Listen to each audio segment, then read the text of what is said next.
All right, tonight, a new audit reveals some serious issues at Highlands Community Charter and Technical Schools, raising concerns about whether adult students are getting the education that they were promised.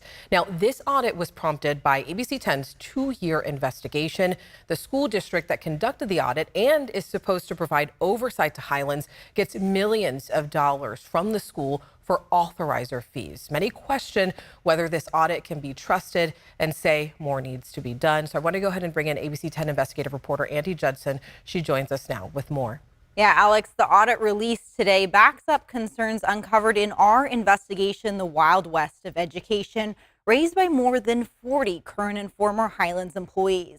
And now, more than ever, whistleblowers are coming forward. Tonight, we break down the audit's findings and what these sources have to say.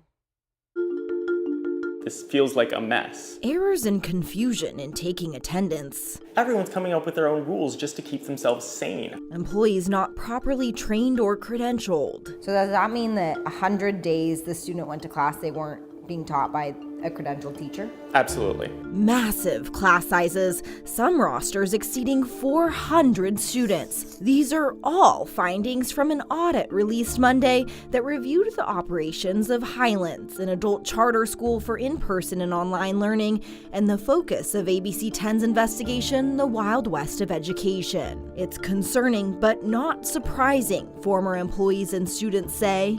What is malice versus what is a lack of training?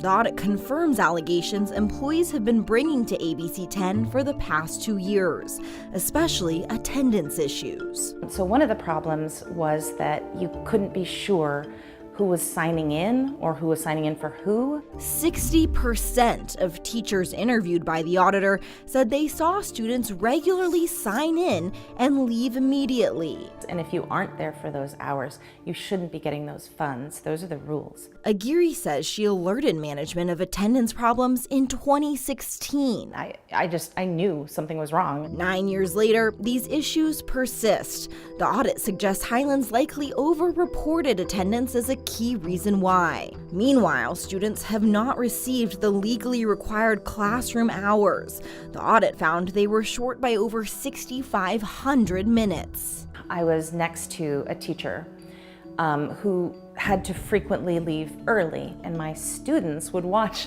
his students just leave. Yet some of these very issues were also flagged in a different audit of Highlands 7 years ago. So why have they not been fixed?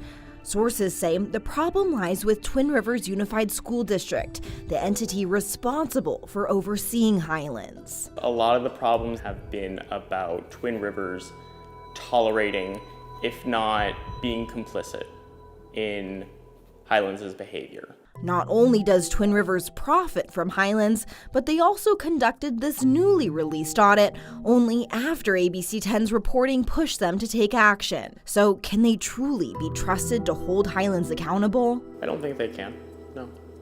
Stevens left Highlands just last week. While still an employee, he met with Twin Rivers auditor and reported a serious issue. His students were marked as present for periods he never recorded them attending. All of them, perfect attendance. I would never have allowed that. And on top of that, this month had spring break. There were no classes. I would not have awarded attendance. I did not award attendance. Stevens provided ABC 10 with the documentation that shows a student with perfect attendance during this period, and his own documentation, two very different attendance records. Yet none of this was in the audit. I feel like it glosses over the problems. It focuses purely on the ADA portion. That's not the only problem here. Like retaliation, dozens of employees have told ABC 10 they've tried to bring issues up with management, but if you spoke up, you would get shut down. The issues at Highlands aren't about the teachers or students, it's about leadership. A lot of the people in higher positions don't have the credentials to do better. The audit revealed major failures in oversight, comparing the school's operations to building the plane while flying it. You can't do that. You need the plane. Their message to Highlands leadership: do better for students. These are the most vulnerable populations of our community. How dare we sell them on these pretty lies. Highlands said it is committed to addressing all findings in the report and has new procedures to ensure compliance with the district's recommendations. Now, we reached out to Highlands, Twin Rivers, and the California Department of Education for interviews in response to the audit's filings. Highlands declined the interview, but said in part, Twin Rivers Unified School District found no evidence of attendance fraud at Highlands Community Charter and Technical Schools. And Twin Rivers and the Department of Education did not respond. We do have the entire audit and Highlands' response at abc10.com. And it's worth noting another audit by the California State Auditor is still being conducted and is expected to be released in the summer. Alex. Andy, thank you so much. And you can watch all episodes of The Wild West of Education. It is streaming right now on our ABC 10 Plus TV streaming app. All you have to do is just look for ABC 10's Originals playlist, and it's under the News tab.